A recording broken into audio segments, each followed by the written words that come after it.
When you set a price, where does the number come from? A competitor, last year's number, a gut feeling? None of these know what the job costs you. Today we price from something real instead. And we're going to talk about something we love, which is pricing for profit. This is taking control of your business. How to turn your real costs into a price that actually makes you money. So here's where we've come from. 3 sessions ago, you couldn't see your jobs. Now you know what one really costs, and that is a prerequisite for this conversation. All 4 buckets, the real labor rate. That number changes everything. Today, we turn that number into a price. Most owners ask, what can I get? That's the wrong question. The right question is, what do I need? Price starts inside your business, not with the competition, with your cost and your goal. Where do you want to take your business? Everything else today builds on that. So how pricing usually works. 3 ways owners price right now. They match the competitor. You have no idea if their price even works for them. They could be losing money. You copy last year. Your cost didn't stay the same. Why did your price? You add a markup that you made up. Where did that number even come from? All 3 miss the same thing. None of them start with what the job actually costs you, which now you know what those numbers are. So the foundation, the cost isn't your price. Your cost is the floor, the point where you break even, not a penny of profit. So cost is the floor, price is what you build on top of it. So here you can see this visual. The price is on top of your cost and your margin. Your margin is what you build on top of the cost. If you don't have a margin, you don't have any profit. So price is the floor and you worked for free.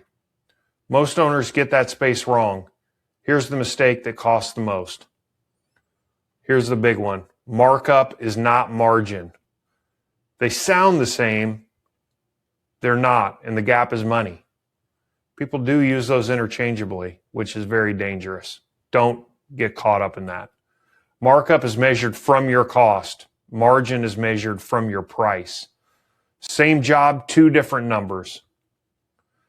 So you add a 20% markup. Here's an example. Your cost is $1,000. You add a 20% markup of that cost. That's $200. So your price is $1,200. Feels like you made 20%, but watch what actually happens. Your price is $1,200. Your cost is $1,000. Your profit is $200.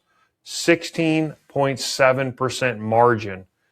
You thought you were getting a 20% margin, but you only got 16.7. 16.7, not 20. A 20% markup is only a 16.7% margin every time. It's mathematics. And see, Corey knows because I think he majored in mathematics or something like that. That's why he's got that big brain. The bigger the markup, the bigger the gap. So flip it around. You want to keep 20%? The 20% markup won't get you there. To keep 20%, you mark up 25%. So your cost, $1,000, you add the 25% markup, $250, your price is $1,250. That gives you a margin of 20%. The margin you want tells you the markup you need, not the other way around. It's just math. Set up a nice Excel spreadsheet for you. Decide the margin first, then find the markup. Backwards is how owners quietly underprice everything. So back to the patio. Remember the job we've been using as an example? Lost $3,800. What the patio actually cost. The crew, fully loaded, remember, $11,200. Materials were $6,400. Equipment, $2,200. Your overhead, $2,000. The true cost, the floor, is $21,800. $18,000 was below the floor. They priced it under what it cost. That means it's a guaranteed loss. Now price it the right way. True cost, the floor of 21.8, your target margin of 30%, probably a little low, but let's go with it. The markup needed is 43%. It's just math. So the right price should have been $31,150. Same job, priced to actually pay you. $31,150, the price it should have been, $13,000 higher than what they charged. That's the cost of pricing blind. Same crew, same patio, a $13,000 different. That's what knowing your number is worth, $13,000 in this example. One more, smaller job. You may be thinking, well, that's a big job, but what about the small stuff? It all works the same because it's all math. A weekly mowing account, you charge $60 a visit, feels like easy money. What does it really cost you? Crew time, again, fully loaded. It's got everything in there. The time they're not working, remember those bathroom breaks? That's all in there, $34. Fuel, mower wear and tear, $9. Drive time, $8. Overhead, $6. True cost, $57. $3 per mow, that's all you're making. 5% margin. Yeah, one rain delay wipes it all out. And multiply that by 200 mows a week. Now a $3 miss is the whole season. Big job or small, same rule. Price from the floor, target the margin you need. The longer you take to address this, the more money you lose. The small jobs are where it hides. All of this breaks if one thing goes wrong. Your price is only as good as your cost numbers. This is what we talked about. The prerequisite is knowing your cost. Two ways your costs go rotten. Stale catalog, bidding off of last year's material prices. Wrong vendor, you price from a supplier you don't even buy from now. Perfect math, rotten inputs. Garbage in, garbage out, I think they say in the computer business.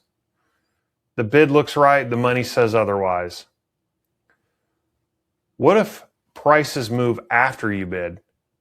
Build a price adjust clause into the contract. If material costs jump past a set point, the prices can adjust.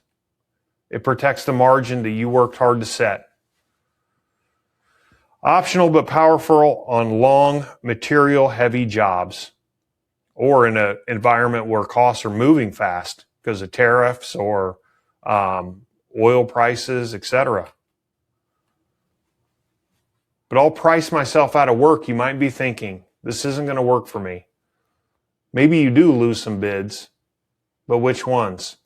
Winning a job that loses money isn't winning. It just gets you more opportunities to lose money.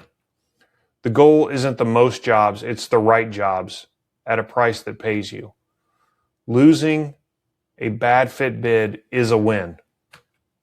That was a mouthful. Stop pricing from fear. Start from the floor and the margin you need, then hold it. You know your number, now price like it. Be confident. You can price with confidence now. In our next session, we'll talk about estimating versus actuals, how to know if the job actually came in where you priced it. So, I think in closing, I just want to, again, point out, you can be confident because now you know your numbers, you know your cost numbers, and you have a basis which you are using to price your jobs. So that's confidence. You know at the end of the day that you're going to make money and all that. And I think it's fair to say, and I think we have to address that you are trying to thread the needle to make as much margin as you can that the market will allow, right? Because you're competing in a market. And so not only do you need to know your numbers and what margins and markups you're going to use, but also it's good to know what's going on in the marketplace. And that should allow you to thread that needle and maximize your profit. So go out there and price with confidence. And if you need help with this, just look at that bar, book a free profit and cash flow analysis session. All you got to do is go to go.ascendfts.com/calendar. And with that, I think we can confidently wrap this up.